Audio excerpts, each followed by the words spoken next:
Good morning from my house in the Brecon Beacons in Wales, a mysterious, magical and misty part of the world this is, and a cup of tea I drink because thirsty I am. Why this weird way I speak? Because today on TeaTalk we're talking about the rhetorical device ANASTROPHE. ANASTROPHE comes from the Greek meaning turning back, and with ANASTROPHE that's just what we do. We turn the sentence back to front. Put the beginning of the sentence at the end we do. Some tea I should like. Expensive it is. Go we must.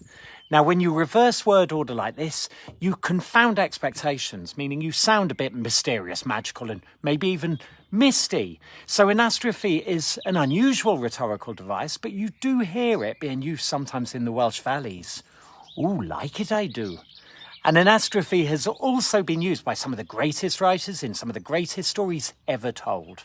It was actually in a village just behind me, Talabont on Usk, that J.R. Tolkien wrote parts of The Lord of the Rings. Now, Tolkien was fascinated by the Welsh language, and he replicated some of the dialect in the language of the elves in Lord of the Rings. Only to the north did these tidings come, says Elond the elf, and small wonder it is that you have not hear him. By putting the language this way around, Tolkien was signifying to us that Elond was magical, mysterious, and he was making his language a little misty.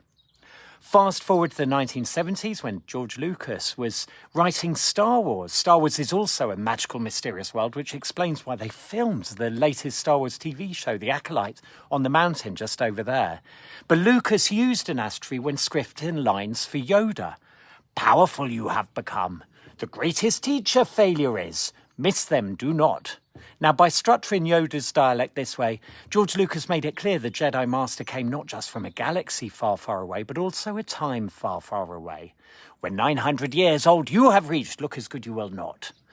Yoda is now, of course, total legend. Many people identify as Jedi, as the Office for National Statistics announced in a press release which used ANASTROPHE.